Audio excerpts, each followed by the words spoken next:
Eu gostaria de convidá-los a abrirem suas Bíblias lá em Efésios, capítulo 5, versículo 15. Lembrando, como tem sido meu costume, coloquei aí na parte de trás da liturgia um esboço que pode ajudá-lo a acompanhar os pontos, a sequência aí do sermão. E assim como no domingo passado, hoje estamos em uma data festiva, na qual muitos pastores aproveitam para pregar sermões específicos. Eu não tenho muito essa prática, porque eu acho mais fácil simplesmente seguir a sequência de um livro bíblico, como nós fazemos aqui. Ainda assim, pela providência de Deus, a sequência da carta aos Efésios me ajudou a unir as duas coisas. No domingo passado, foi fácil fazer várias alusões ao Natal, pois o trecho que estudamos falava sobre Cristo como a luz que nos libertou das trevas. Tudo bem que não foi bem um sermão de Natal, propriamente dito, mas foi um sermão em que proclamamos a mensagem do Natal, de um povo que andava em trevas, mas viu grande luz, a verdadeira luz que vinda ao mundo ilumina todo homem. E hoje também é uma data festiva. Eu particularmente não gosto tanto assim de comemorar o Réveillon mais, e pretendo passar a virada do ano hoje dormindo. Ainda assim, creio que a reflexão nessa data, como alguns irmãos fizeram aí nas suas orações, é muito relevante, quando avaliamos o ano que se passou e nos planejamos para o próximo. E dessa forma, acho que se eu tivesse de preparar um sermão para pregar na virada do ano, dificilmente poderia escolher um texto melhor do que este que nós vamos estudar hoje. Então vamos ler aí versículos 15 e 16 de Efésios 5. Portanto, vede prudentemente como andais, não como nécios, e sim como sábios, remindo o tempo, porque os dias são maus. Aquele foi o melhor dos tempos, foi o pior dos tempos. É assim que começa uma obra chamada Um Conto de Duas Cidades, do Charles Dickens. Na realidade, essa é a primeira frase de um parágrafo maior, com vários outros contrastes, fazendo referência ao período em que se passa o romance do livro.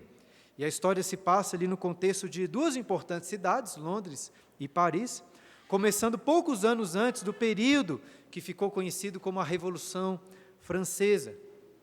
Ainda assim, apesar desses contrastes iniciais do livro se referirem a este período específico, essa é uma descrição tão verdadeira e universal que comumente é aplicada a vários outros contextos, inclusive ao nosso contexto. Estamos prestes a iniciar um ano novo. E o que você espera? Tempos melhores ou tempos piores? Naturalmente, as pessoas desejam umas às outras um próspero ano novo, com muito sucesso, saúde, alegria. De forma mais específica, alguns fazem resoluções, como parar de fumar, fazer exercícios físicos, aprender uma nova língua, ler uma quantidade aí de livros e outras coisas.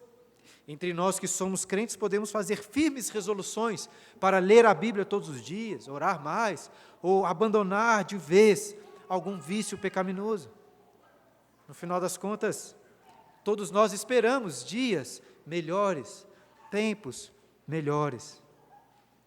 No entanto, o apóstolo Paulo, nesse texto que acabamos de ler, nos ajuda, de certa forma, a colocar os nossos pés no chão, quando diz aí no final do versículo 16, porque os dias são maus. Eu até coloquei essa frase como título do sermão, porque eu creio que este é o principal fundamento do que Paulo ensina nesses versículos. Se você reparar aí na estrutura e até nas conjunções do texto, vai perceber que nós devemos fazer o que Paulo diz no versículo 15, início do versículo 16, porque os dias são maus, essa é a motivação. E na sequência do texto, ele usa outra conjunção explicativa aí, no versículo 17, por esta razão. Qual razão? Os dias são maus. Ou seja, essa também é a motivação para praticarmos o que o Paulo vai dizer no versículo 17. E se Deus permitir, ainda veremos no próximo sermão como o restante do texto, até o versículo 21, também deve ser lido à luz dessa realidade. Os dias na época de Paulo eram maus, assim como os nossos dias são maus. E esse é um dos principais motivos pelo qual nós esperamos ansiosamente a volta do nosso Senhor Jesus. Das últimas vezes que Humberto pregou aqui em Apocalipse, ele fez questão de destacar como que cada domingo marca uma semana a menos para a volta do nosso Senhor. E agora, no final do ano, podemos celebrar um ano a menos para a sua volta. Porém, a não ser que Jesus volte no próximo ano, ou até no finalzinho deste ano, eu não tenho qualquer receio em afirmar que o que nos espera em 2024, como Paulo diz aqui, são dias maus. Levando isso em consideração, o desafio que esse texto de Efésios apresenta para nós é o de remir, o de resgatar o tempo, transformando os dias maus que virão em dias bons. Talvez invertendo aqui a frase do Charles Dickens, o desafio é chegar ao final de 2024 e dizer: aquele foi o pior dos tempos, foi o melhor dos tempos. Como assim? Como que o pior dos tempos pode ser o melhor dos tempos? É sobre isso que vamos falar hoje. E para não acontecer aí de virarmos o ano estudando todo esse trecho, hoje vamos meio que interromper o raciocínio de Paulo, lendo apenas os versículos 15 e 16, deixando a sequência aí para o ano que vem. Então, olhe novamente para o texto que começa com um portanto, né? Como já ressaltei antes, outras vezes, precisamos prestar bastante atenção nessas conjunções para tentarmos seguir o fluxo do raciocínio de Paulo. Nos versículos anteriores, ele ressaltou que nós, outrora, éramos trevas, mas agora somos luz no Senhor. Portanto, devemos andar como filhos da luz, não participando nem sendo cúmplices das obras infrutíferas das trevas. E é com esse objetivo, de não seguirmos nas mesmas práticas dos filhos da desobediência, que Paulo continua o versículo 15 dizendo: portanto, vede prudentemente como andais. Estamos avançando aí bem devagar pela carta, tentando nos aprofundar em cada versículo. Porém, se não quisermos aqui perder completamente a noção do todo, além de prestar atenção nas conjunções, como ressaltei, precisamos nos esforçar em perceber aqui o assunto, ou os assuntos principais que Paulo está tratando em cada sessão, bem como na carta como um todo. E eu não acho fácil definir aqui um único tema geral, visto que vários assuntos estão sendo abordados. Ainda assim, é muito fácil perceber que uma das principais preocupações de Paulo, desde o início do capítulo 4, é destacar para os seus leitores como eles devem andar, bem como não devem andar. Já tem bastante tempo que não sei aqui quem ainda se lembra das reflexões que fizemos nos 3 primeiros capítulos dessa carta, quando Paulo apresentou doutrinas maravilhosas e muito impressionantes. É como se, quando chegamos ali no final do capítulo 3, tivéssemos chegado no monte mais alto, contemplando ali toda a glória do conhecimento de Deus. Porém, assim como Moisés, que precisou descer o monte Sinai para seguir a sua jornada, a sua peregrinação, nós também descemos desse monte para seguirmos a nossa jornada do dia a dia. Só que agora, assim como aconteceu com o rosto de Moisés, o nosso rosto brilha à luz do conhecimento de Deus, de forma que o nosso caminhar é diferente. Eu não canso de repetir e de enfatizar aqui na igreja que um dos maiores desafios da vida cristã, talvez o maior desafio, seja o de realmente crer no que nós temos aprendido e viver como se isso fosse verdade, porque é verdade. Lembra daquela frase do Charles Dickens que eu citei no início? Aquele foi o melhor dos tempos, foi o pior dos tempos. E como expliquei, essa é a primeira frase de um trecho maior, com vários contrastes. E outro contraste que ele destaca foi a época da crença, foi a época da descrença. Eu confesso, irmãos, que este é um conflito no meu coração também, entre a crença e a descrença. Será que eu realmente acredito nas coisas que eu tenho pregado aqui? Se é verdade mesmo que nós temos lido em Efésios, nossa vida tem de ser muito diferente, ou, usando aqui a terminologia de Paulo, se tudo isso é verdade, o nosso jeito de andar tem de ser diferente. E se possível, se você estiver com a sua Bíblia aberta, volte um pouco aí no texto de Efésios, para nos lembrarmos das vezes em que Paulo ensinou sobre como devemos andar. Olha aí, logo no início do capítulo 4, versículo 1, quando ele diz: rogo-vos, pois eu, prisioneiro no Senhor, que andeis de modo digno da vocação a que fostes chamados. Aí depois, ainda no capítulo 4, versículo 17, ele diz, 17, isso, portanto, digo no Senhor testifico, que não mais andeis, como também andam os gentios, na vaidade dos seus próprios pensamentos. Pule para o início do capítulo 5, versículo 2, e andai em amor, como também Cristo nos amou e se entregou a si mesmo por nós. Agora para o versículo 8 do capítulo 5, texto que lemos no último sermão.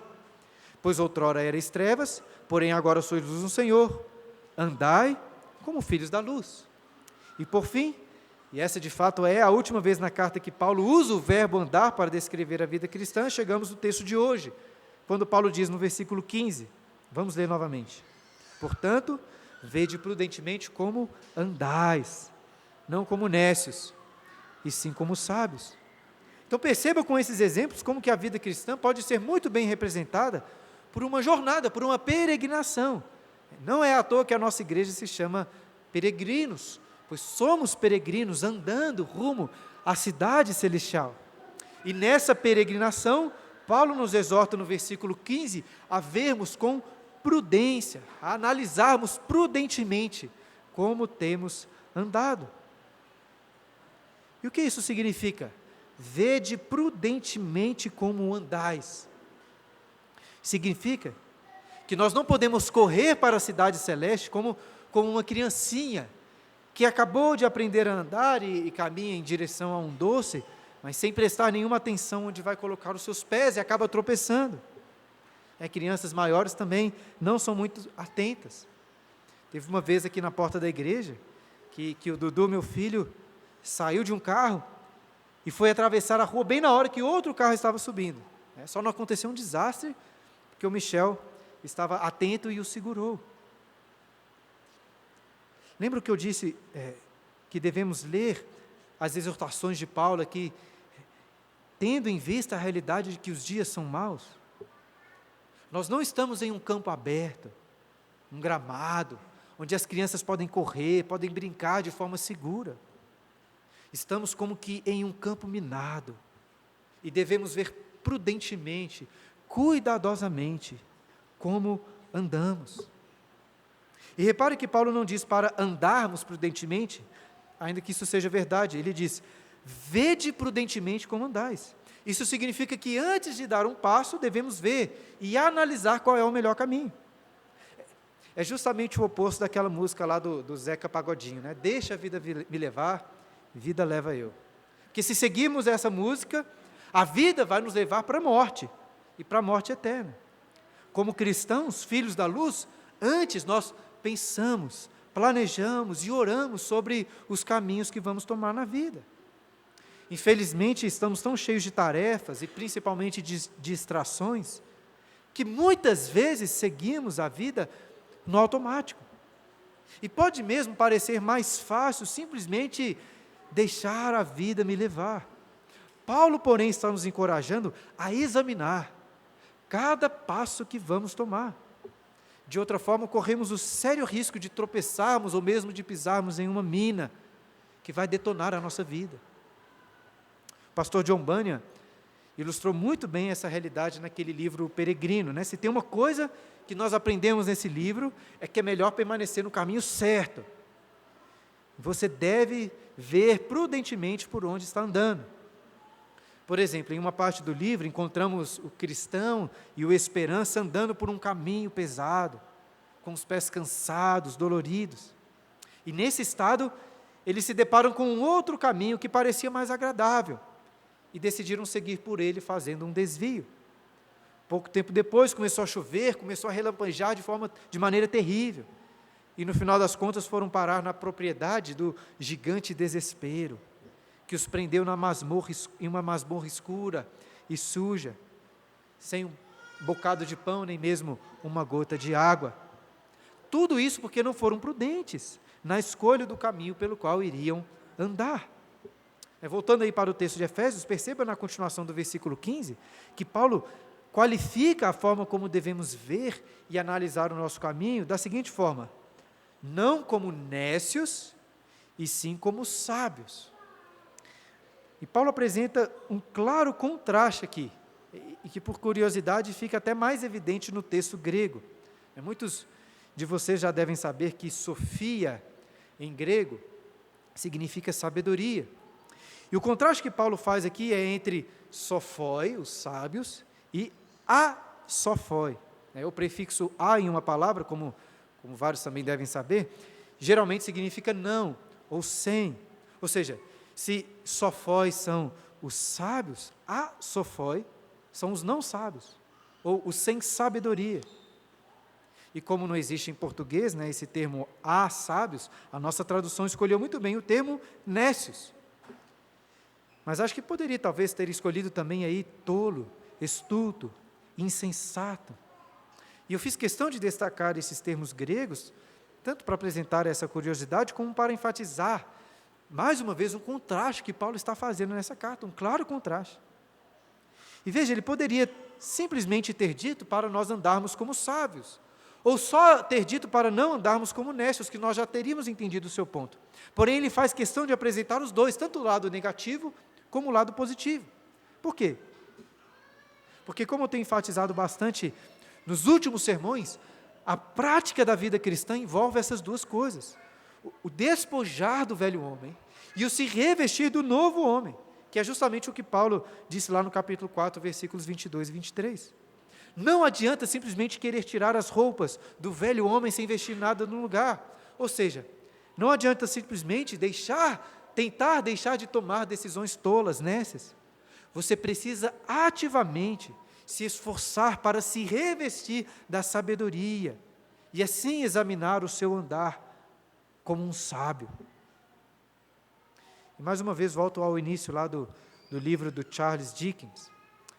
O segundo contraste que ele apresenta no parágrafo inicial, e esse contraste até esqueci de colocar aí no esboço, é o seguinte: aquela foi a idade da sabedoria, foi a idade da insensatez. E nós também vivemos em dias maus, na idade da insensatez, da neciedade. Porém, onde as trevas da tolice são mais espessas, devemos brilhar a luz da sabedoria em nosso andar. E essa sabedoria não pode ser meramente definida como um conhecimento, como inteligência, porque você pode ser uma pessoa genial, você pode ser um Einstein, pode ser um Aristóteles, e mesmo assim não ter sabedoria. Você pode mesmo ter todo o conhecimento teológico de um Agostinho, de um João Calvino, e não ser uma pessoa sábia. Eu mesmo, apesar de nem chegar aos pés destes homens, eu já li, deixando aqui um pouco a modéstia, uma quantidade razoável de livros, tanto sobre teologia como sobre várias outras coisas da vida. Não que seja tanta coisa assim, mas eu já acumulei algum conhecimento. Entretanto, o conhecimento não é sabedoria. Tem várias coisas que eu sei que são ruins, que não trazem benefício, que não glorificam a Deus, mas mesmo assim eu as faço. Ao mesmo tempo, tem um montão de coisas que eu sei que são boas, excelentes, mas não as pratico. Isso não é sabedoria. Lendo o livro de Provérbios e o de Eclesiastes, percebemos que sabedoria é sim conhecimento, mas é um conhecimento que coloca temor no seu coração, que muda completamente a sua vida. Isso é sabedoria. E assim eu poderia, nessa parte do sermão, tentar destacar aqui vários exemplos de como os nécios andam em contraste em como os sábios andam. O pastor Martin Lloyd-Jones, por exemplo, pregando nesse versículo, apresenta uma grande lista com características do tolo, do nécio e do sábio. O livro de Provérbios apresenta muitas outras. Mas Paulo aqui em Efésios parece ter em vista algo específico. Leia o texto novamente e tente seguir o fluxo aí do seu raciocínio, versículo 15. Portanto, vede prudentemente como andais, não como honestos e sim como sábios, remindo o tempo. Então veja como que a ação principal que aplica o que Paulo disse no versículo 15, sobre sermos sábios em examinar como vamos andar, é essa aqui, remindo o tempo. E o que isso significa, remir o tempo? E alguns de vocês já devem ter usado esse versículo, que é bem conhecido, ou então escutado alguém usá-lo, para destacar a importância de sermos sábios na administração do nosso tempo. Isso é verdade, eu acho que até está incluso aqui nessa exortação do texto. Entretanto, o que Paulo está dizendo vai além de organizarmos bem o nosso tempo. Eu tento não ser tão chato assim com línguas originais, mas na língua grega, existe mais de uma palavra que é traduzida por tempo. E uma delas, cronos, de onde vem a nossa palavra cronologia, comumente é usada para se referir ao tempo de uma forma geral. E é assim que geralmente pensamos no tempo, como cronos. Entretanto, Paulo não usa cronos aqui. Ele usa um outro termo que aponta mais para um tempo específico. Por exemplo, aparece na Bíblia para se referir ao tempo específico da colheita, ou ao tempo da volta de Cristo. Ou seja, é um termo usado para se referir a um ponto específico da história. Dessa forma, poderíamos traduzir o termo que Paulo usa aqui por ocasião ou até por oportunidade, como fazem outras traduções da Bíblia. Inclusive, lá em Colossenses 4, 5, depois podem conferir, Paulo usa exatamente as mesmas palavras no grego, só que ao invés de remir o tempo, a nossa tradução optou lá por aproveitai as oportunidades. Portanto, não pense apenas em remir o tempo de uma forma geral, mas pense também em remir todas as oportunidades. E assim, tendo analisado um pouco o termo tempo, agora é a vez de nós analisarmos o verbo remir. E dessa vez não vou usar, não vou falar de grego aqui. Esse verbo remir indica a ação de resgatar, comprar algo de volta, ou pagar o preço para recuperar algo que estava sob o poder de outra pessoa. Enquanto em Colossenses a tradução optou por aproveitar, lá em Gálatas 3,13, o mesmo verbo é traduzido ali por resgatar, quando Paulo fala lá que Cristo nos resgatou da maldição da lei, o mesmo verbo que aparece aqui. E eu estou explicando essa variedade de traduções possíveis, porque eu acredito que todas elas podem contribuir um pouco para o que Paulo está ensinando aqui.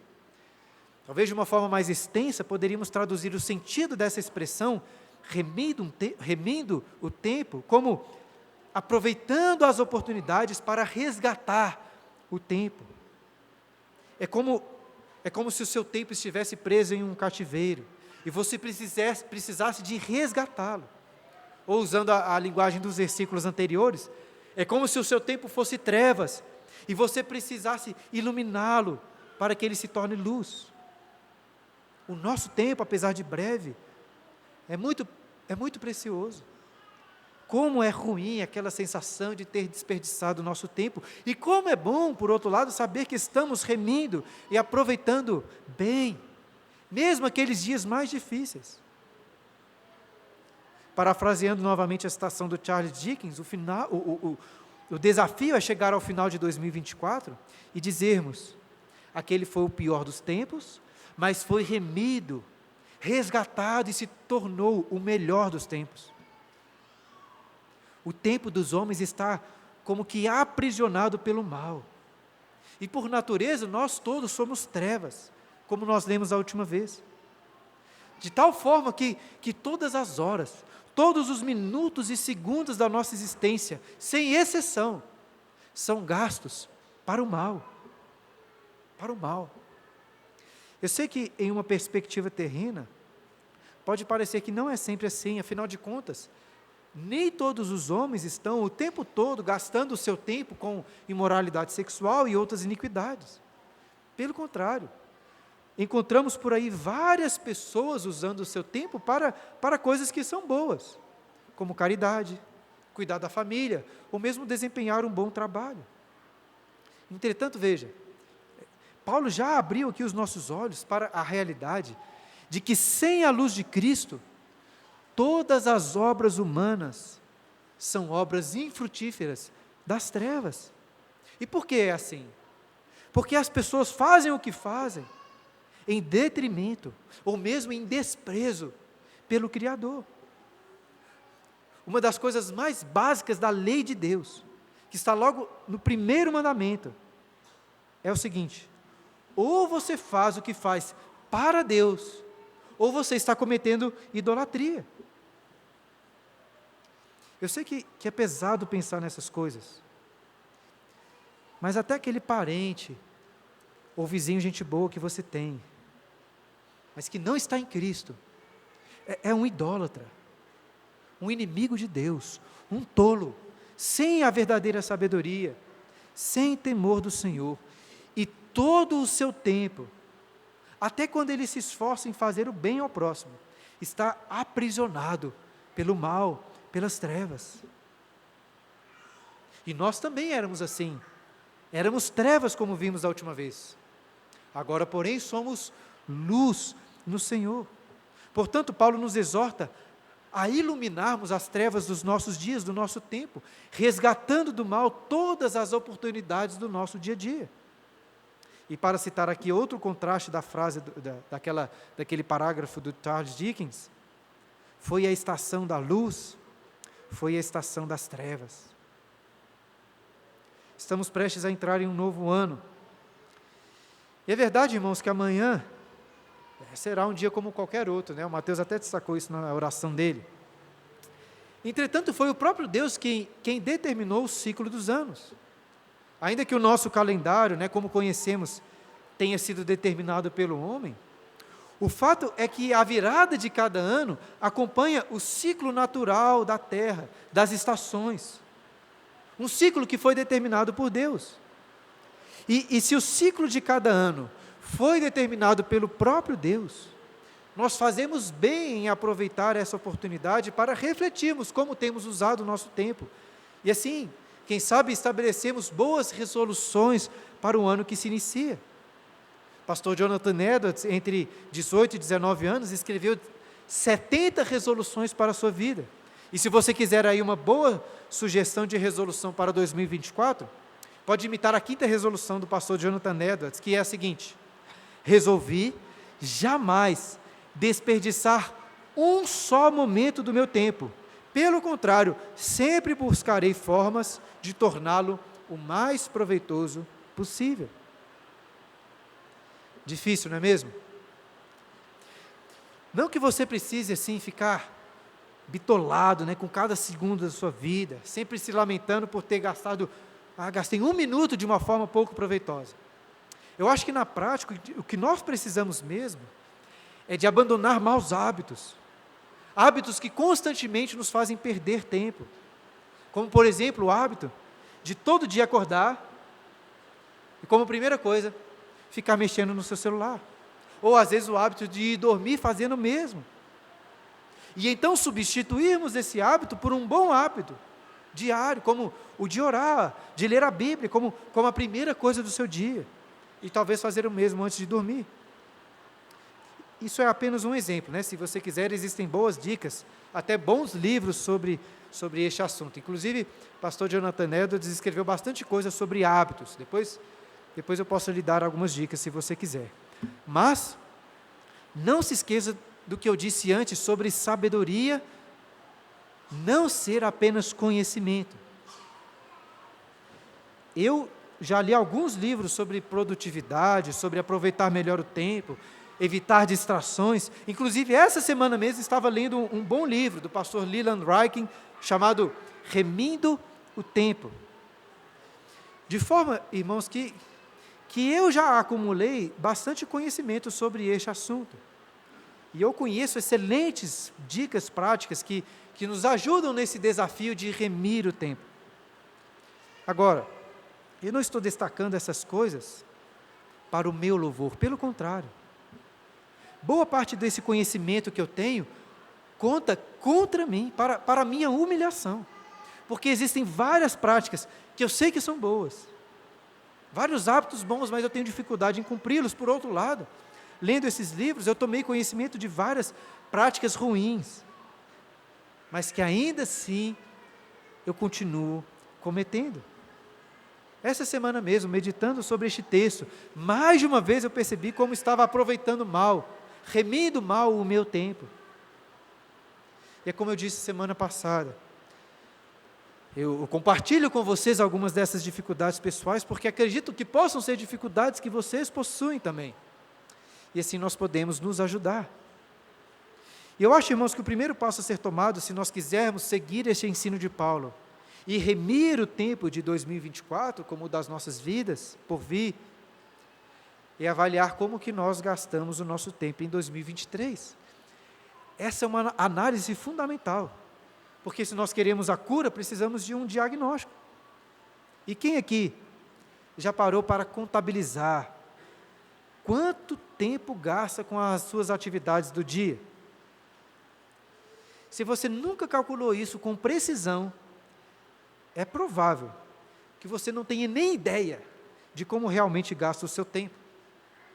Você pode até calcular mais ou menos as horas lá do seu trabalho e de descanso, mas se você descontar todos os minutos que você gasta com distrações no dia a dia, você vai ficar muito surpreso. E acho que uma das principais evidências, provas disso, é o nosso uso do celular. Eu sei que na época de Paulo não existia celular e as pessoas gastavam lá o seu tempo com outras coisas. Mas hoje nós temos o celular. Não tem como fugir dessa realidade.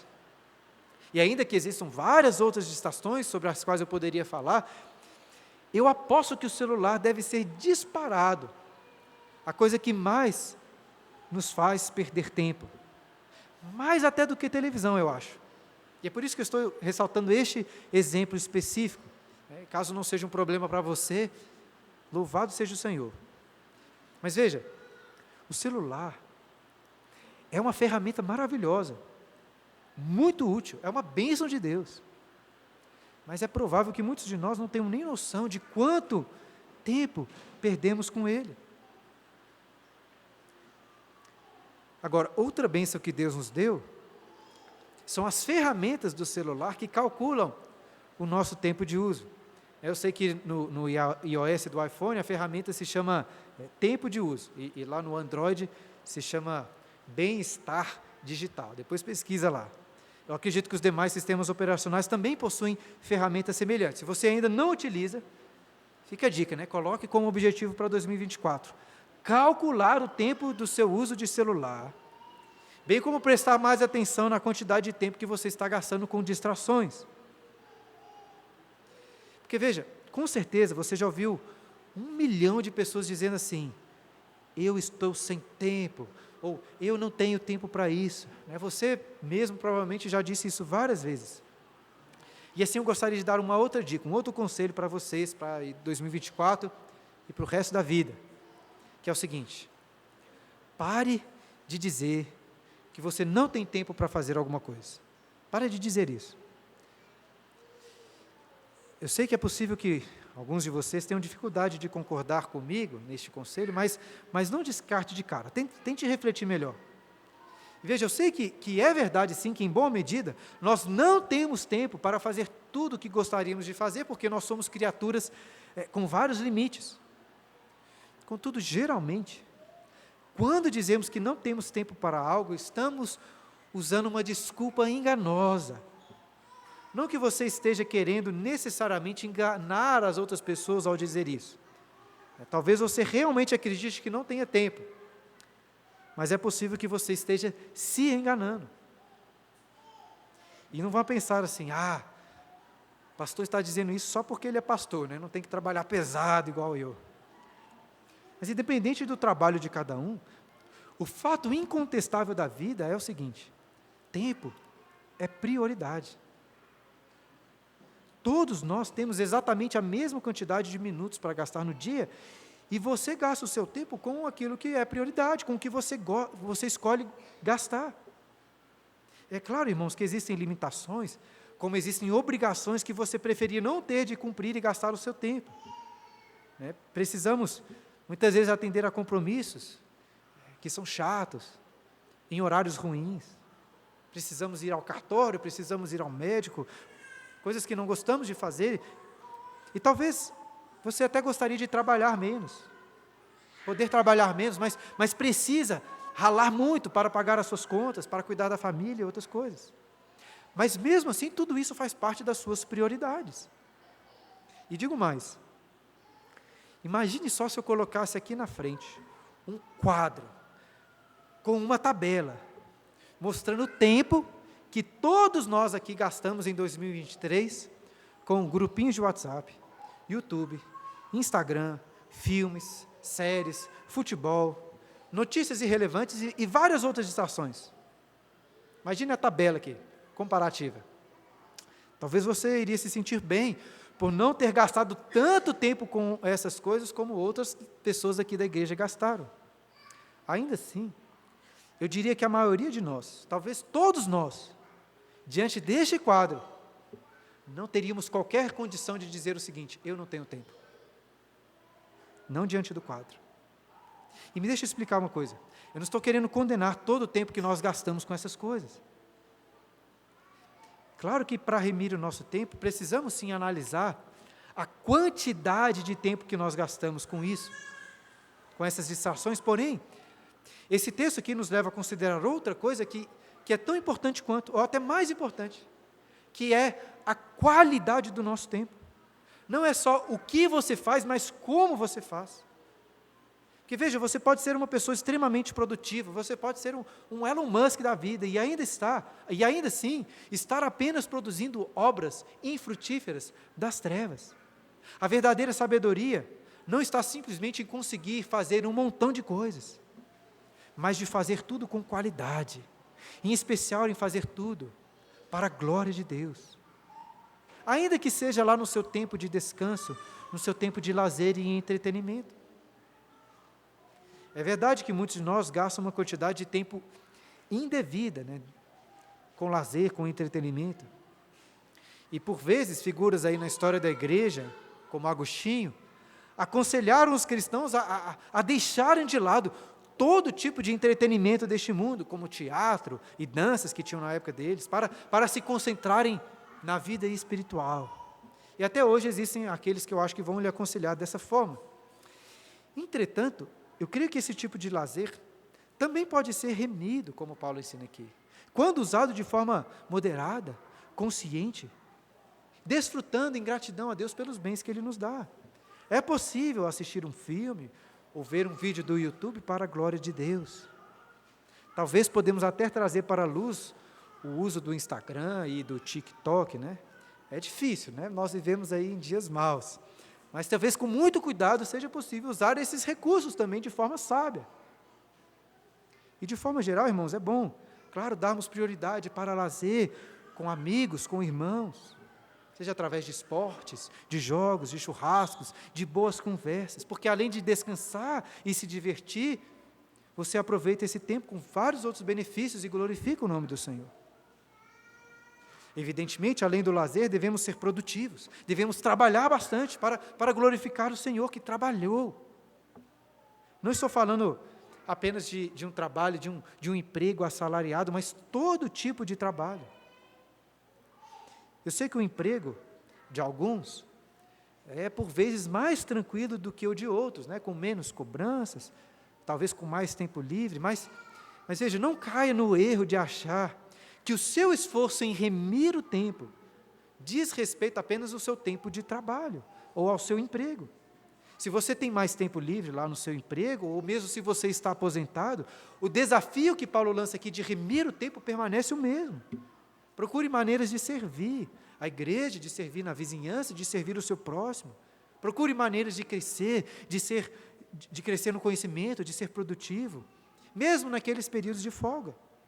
Não é porque você está de férias, não é porque você está aposentado, não é porque você está de folga que você pode passar o dia inteiro na televisão. Isso não é um bom aproveitamento. Por outro lado, muitas vezes o que você sente, né, é o peso do seu trabalho. É difícil. Nós vivemos em dias maus e o trabalho foi amaldiçoado. Mas o nosso papel é resgatar até o nosso trabalho difícil para o Senhor Jesus. Cada segunda-feira de trabalho cansativo que você tem é uma excelente oportunidade que Deus está lhe dando para remir o seu tempo. Seja qual for a sua função, cumpra com alegria, com gratidão a Deus, para a glória dEle. E mais do que o seu salário no final do mês, e talvez uma possível promoção, você receberá de Deus recompensas eternas. E pense comigo, se você soubesse que no final de 2024, você ganharia um bônus de R$ 1 milhão pelo seu trabalho aí do ano, como que seria o seu ano? Como seria o seu trabalho? R$ 1 milhão esperando no final. Sem dúvidas você iria trabalhar muito mais animado. Mas e se você soubesse que vai ganhar muito mais do que isso na eternidade? Se trabalhar durante o ano para o Senhor com alegria. Então, quando se sentir cansado e desamparado, naqueles que são os piores dos tempos, se esforce, meu irmão, em remir o seu tempo para Cristo, transformando o seu tempo no melhor dos tempos, na expectativa de tesouros eternos. E, claro, também precisamos remir o nosso tempo, apropriando boa parte dele para nos exercitarmos na piedade. Este é o conselho que Paulo deu a Timóteo lá em 1 Timóteo 4, um texto que nós lemos logo no começo da liturgia, quando ele diz o seguinte: exercita-te pessoalmente na piedade, pois o exercício físico para pouco é proveitoso, mas a piedade para tudo é proveitosa, porque tem a promessa da vida que agora é e da que há de ser. Eu acho, que considerando as diversas vezes que Paulo fala sobre corrida, sobre exercícios físicos, eu tenho a impressão de que Paulo enxergava a importância disso para a nossa vida. Talvez ele mesmo se esforçasse por ter este costume. E eu acho, irmãos, que uma boa forma de remir o seu tempo aí em 2024, remindo toda a comilança de 2023, em especial do final do ano, é fazendo atividades físicas. Além de emagrecer, você vai redimir aí o seu corpo que está se desfazendo com mais força, com mais disposição. Sem dúvidas, é um excelente proveito do tempo. Contudo, comparado com a importância do exercício na piedade, o que Paulo diz aqui? O exercício físico, para pouco, é proveitoso. É pouco proveitoso. E eu acho que esse é um excelente exemplo e comparação, porque quem é constante nas atividades físicas, ou mesmo quem não é, mas sabe disso, que muito esforço, muito tempo são necessários para você não falhar nos exercícios, para seguir uma boa dieta. É difícil. Tem crente que acorda todos os dias cedinho para correr, para fazer alguma atividade física, mas nem de perto tem a mesma disposição para se exercitar na piedade, com oração, com leitura da Bíblia, com jejum, com comunhão com os irmãos. E claro, tem crente que não faz nenhum, nem o outro. Em resumo, irmãos, eu creio que o grande ponto de Paulo nesses versos é de nos exortar a ter um esforço consciente para aproveitar da melhor forma, para a glória de Deus, todas as circunstâncias da nossa caminhada rumo ao reino celestial. Isso é sabedoria. Isso é ver prudentemente como temos andado. E Paulo destaca o motivo para todo esse esforço, para toda essa preocupação com o tempo. Desde o início eu tenho ressaltado essa motivação, e finalmente chegamos a essa parte final do texto, quando Paulo conclui o versículo 16, dizendo: porque os dias são maus.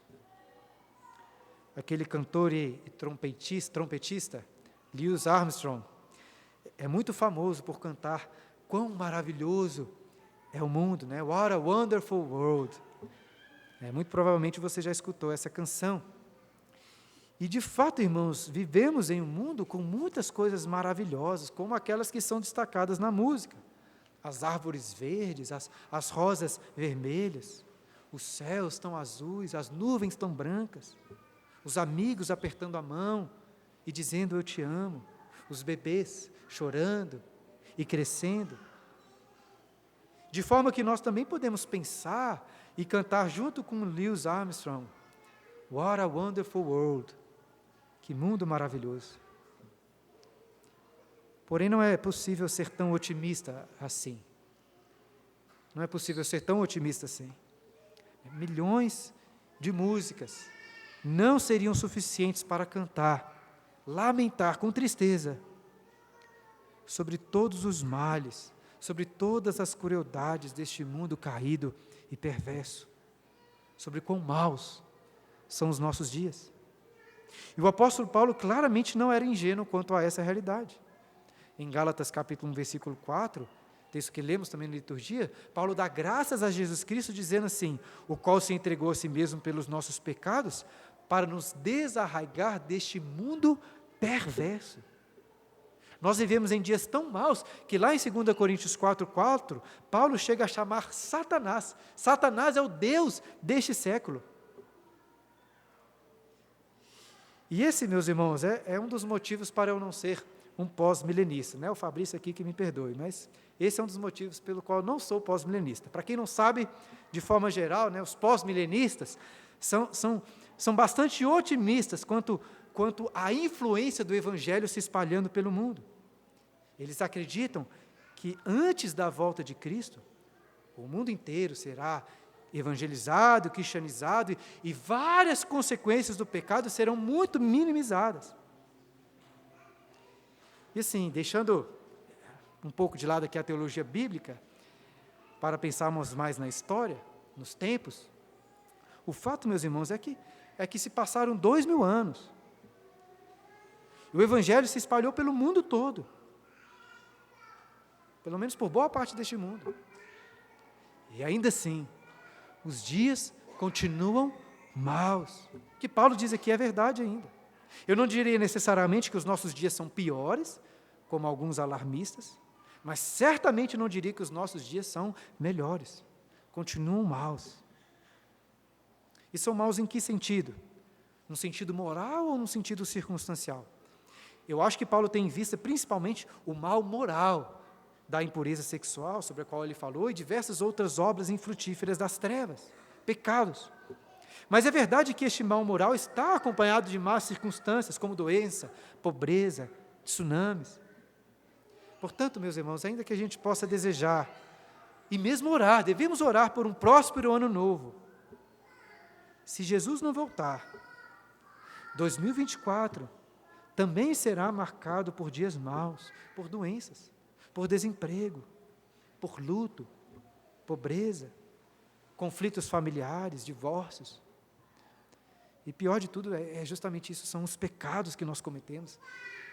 Dificilmente você vai passar o ano de 2024 sem cometer pecados que o condenam ao inferno, que são dignos da condenação do inferno. Ainda assim, se Deus permitir, no início do próximo ano, nós vamos continuar meditando nesse texto, na sequência aí do fluxo do raciocínio de Paulo, e perceber que os dias maus não são motivo para desânimo ou reclamação, pelo contrário. Nós temos muitos motivos para cantar, salmodiar, como Paulo vai dizer no versículo 19, e para sempre darmos graças a Deus por tudo, como Paulo vai dizer no versículo 20. Será que se o seu ano de 2024 for repleto de males, você poderá cantar ao Senhor, rendendo graças por tudo? Como que nós podemos chegar nesse ponto de estar sempre cantando e agradecendo, mesmo em dias maus? Que Deus nos dê a graça, irmãos, de aproveitar todos os tempos, remindo todas as circunstâncias, mesmo as mais difíceis, para a glória de Deus. Que ao final de 2024 possamos dizer: aquele foi o pior dos tempos, foi o melhor dos tempos.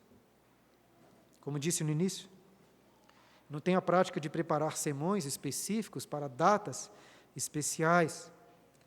Ainda assim, acho que se eu tivesse de preparar um sermão para pregar na virada do ano, dificilmente escolheria um texto melhor do que este. Pela providência de Deus, estamos meditando neste texto logo no último dia do ano. Um dia em que muitos refletem sobre os seus dias, fazem planos. Então, que Deus nos dê a graça de não só hoje, mas todos os dias, examinarmos e vermos prudentemente como temos andado. É tempo para refletir, planejar e, principalmente, meus irmãos, hoje é tempo para arrependimento. Como cristãos, nós nos encontramos diante de um dilema em relação ao tempo. Um dilema porque nós acreditamos na vida eterna. E o que são 70, 80 ou 90 anos de vida na Terra? O que é isso em comparação com toda a eternidade? Pensa, se a sua vida fosse representada por um barbante, que começa aqui na frente do salão, e vai para além desse prédio, muito além desse prédio. Essa é a sua vida. Todo o seu tempo nessa terra, todos os anos, seria representado apenas por um pedacinho aqui, muito pequeno aqui na frente. Um pedacinho desse barbante. O ano de 2024, então, você não conseguiria nem enxergar, de tão pequeno. E assim, o dilema para nós é: por que então me preocupar com esse pedacinho tão pequeno, tão minúsculo de tempo? Porque é Ele que vai definir o restante. É Ele que vai definir a sua eternidade. Essa semana eu li um sermão do pastor Jonathan Edwards, chamado A Preciosidade do Tempo e a Importância de Redimi-lo. Eu até separei várias coisas desse sermão para trazer para vocês, mas tive de cortar um bocado e no final separei apenas a primeira das 4 razões que ele apresenta para mostrar por que o tempo é precioso. E ele diz: o tempo é precioso porque uma eternidade, feliz ou miserável, depende do bom ou mau uso do seu tempo. Infelizmente, todos nós temos falhado. Eu não preciso de conhecer o seu ano de 2023 para saber que você também tem falhado em usar bem o seu tempo. Mas a melhor maneira de aproveitar o tempo hoje é com arrependimento e fé. Se arrependa por ter gastado tanto tempo essa semana, esse ano, com pecados que desagradam a Deus, com coisas que não edificam. Então confie em Jesus Cristo, nosso Salvador. Jesus é o Criador do tempo. Antes mesmo de existir, antes e depois, porque tempo não havia, Ele era. Mas por amor, o Senhor do tempo entrou para dentro do nosso tempo para nos remir, para nos resgatar. Jesus é a própria sabedoria, a própria luz que se fez carne. Ele é o Deus que se fez homem e em nosso lugar viu prudentemente como iria andar. Ele calculou de forma exata cada passo que iria dar nessa terra. Inclusive viu e planejou como iria andar até aquele lugar chamado Gólgota, Calvário, onde foi crucificado. Um dia mau, sem dúvidas, o pior dos tempos, a estação das trevas mais densas, o evento da história de maior insensatez. Mas mesmo assim, nós podemos olhar hoje para a cruz e pensar: aquele foi o melhor dos tempos, foi a estação de luz, foi o evento de maior sabedoria, porque Jesus é a sabedoria que assumiu toda a nossa insensatez, a nossa neciedade. Ele é a luz que assumiu as nossas trevas, morreu em nosso favor, mas ressurgiu dos mortos, nos dando esperança da vida eterna. Confie em Jesus. Enquanto o primeiro contraste do livro do Charles Dickens é: aquele foi o melhor dos tempos, foi o pior dos tempos, o último contraste é o seguinte: íamos todos para o paraíso, íamos todos para o sentido contrário.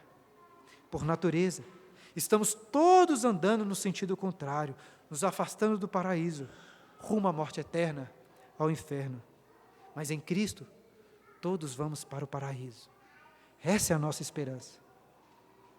Eu acho que o presbítero Humberto gostaria de destacar que hoje celebramos que falta menos um ano para Jesus voltar. Nós aguardamos ansiosamente pelo paraíso, quando não haverá mais remissão do tempo, pois não haverá dias maus, apenas dias bons, apenas o melhor dos tempos. Amém.